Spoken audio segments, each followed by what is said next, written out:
And hello there folks, Stampede Valkyrie coming at you again, this time with an overview on the Twinsonic CTS bar. This bar here actually belongs to a friend. It's largely been sitting since the last time I played with it back in 2015 when I did my cleanup to it. It's largely been sitting in a man cave. My friend is currently in the process of relocating to a different home, and in this stage I have the bar. He wants me just to go over it, make sure everything's still good, and thanks to a fellow ELBer and a friend of mine now on Facebook, I've actually located a blue dome for this. So he wants me to make red blue, but I figure since I've got it, at least for the time being, I might as well give it a little bit of a cleanup and discuss it and go over it. So we've got a standard Federal Twinsonic model CTS, so standard bar. What is it? It's set up literally perfect unless he's changed it. I mean, obviously the domes could use a little work, something I'll address.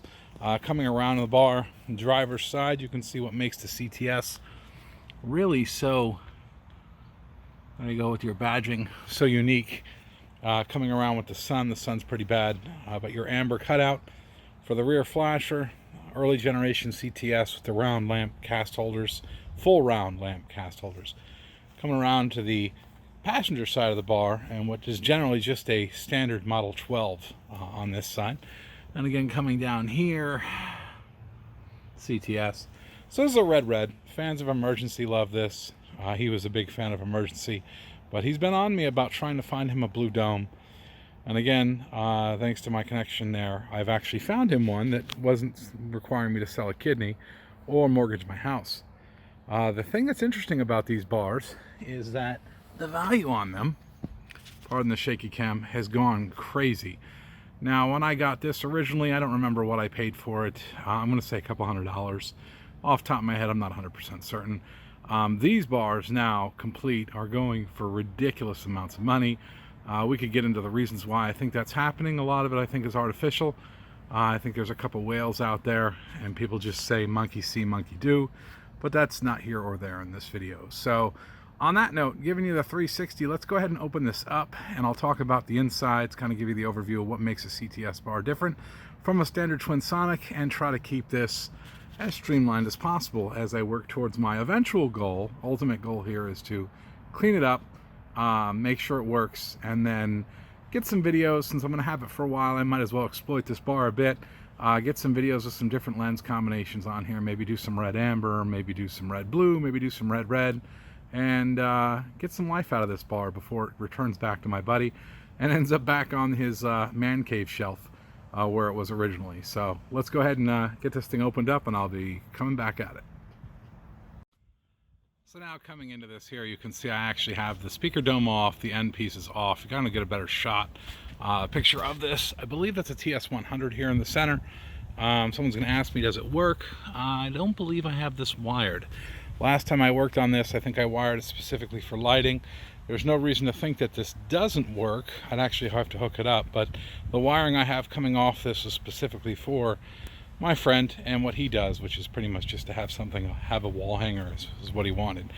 It's pretty clean so far. I want to get these domes off and get a good shot on the inside of it. And once I do here, I can take a look and see what's up. I'm not imagining that this should be very dirty at all, as it's spent its entire life since the last time I've had it indoors. I'm trying to go by history too, from what I know about this bar.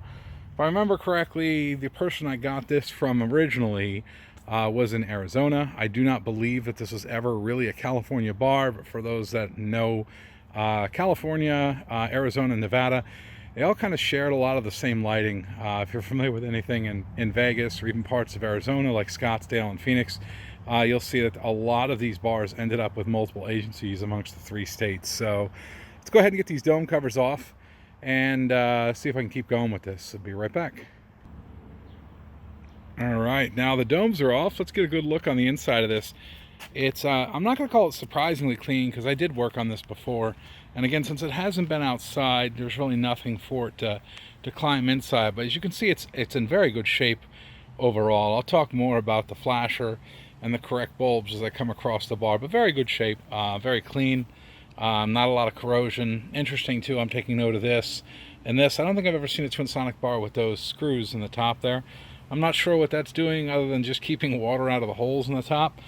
Somebody else wants to come in and talk about that and let me know, but that's a first. I don't ever seen a screw sitting on top of the engine light or the motor like that. It doesn't make a lot of sense. Now, here's the only thing that I really did do to it other than doing this cleanup back in, I want to say 2015 when I first got this. All I did was come in here and basically rewire the appropriate, obviously the amber is the amber or the yellow wire rotators, and front facing par 46 are the red, and then your ground.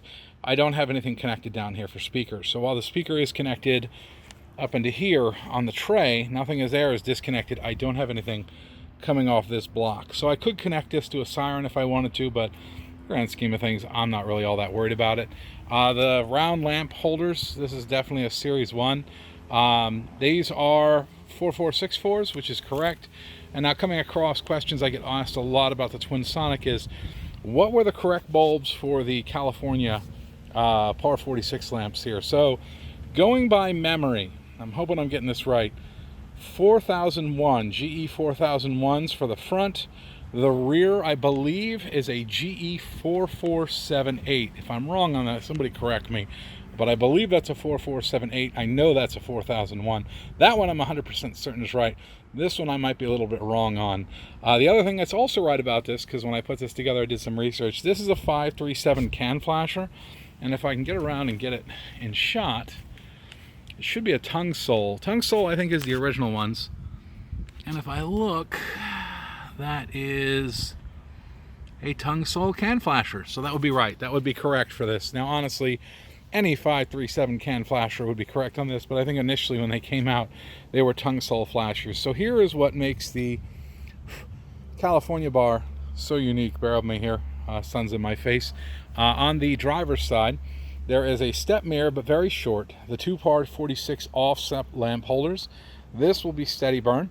PA or California, I almost said Pennsylvania. California motor vehicle requirements still to this day require a steady burn front facing red light. I think it's visible out to 1,000 yards. I think, I'm not 100%, I'm not a California person, but I'm going by what I remember. Obviously these are 4464s, and then this is the rear facing amber flashing light.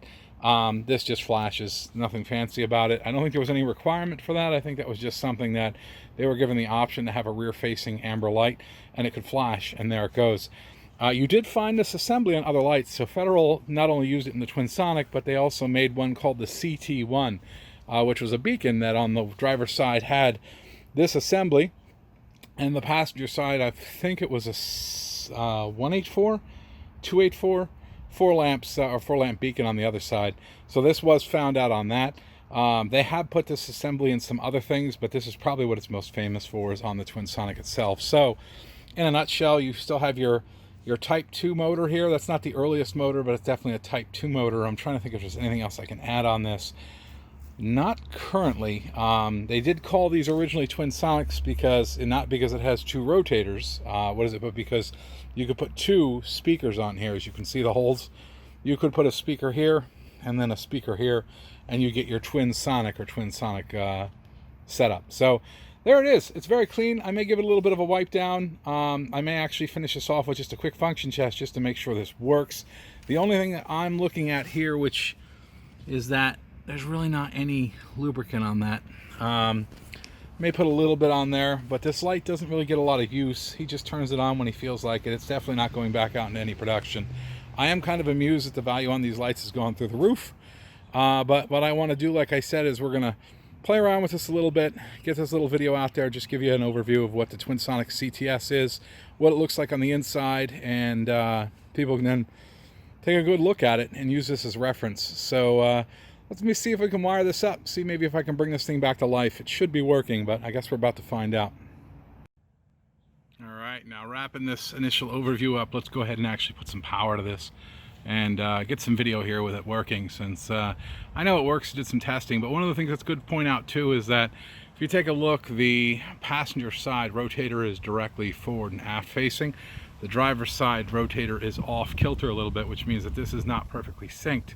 I probably will perfectly sync it. It may have just gotten unsynced over time, or just getting bumped around or something like that. It does happen. So let's go ahead and get this going and just do a quick walk around. I'll probably wrap it up by putting the domes back on it real quick just to get some color in it, and that'll be the end of this video. So let's power it up.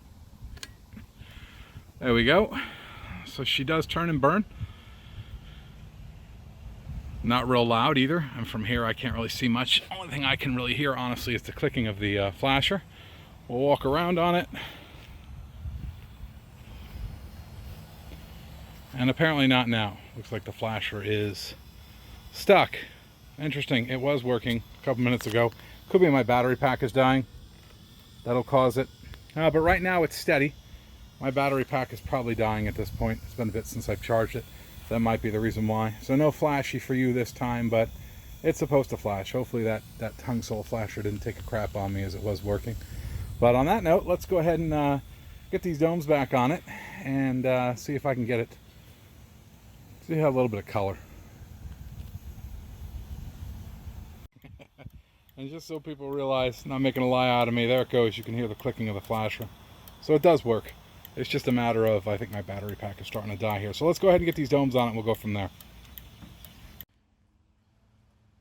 And there it is, folks, with the domes back on it. You can see it's getting really slow. My battery pack is probably on its way out. Probably start beeping at me any moment here. The yellow light is flashing, as you can see. And that's it. So like I said, this thing's killing my battery pack, so I'm going to wrap this up here. Domes need to be wrapped up or cleaned up, which I'll do. And like I said, this is just a quick overview of the bar. On that note, let's wrap it up.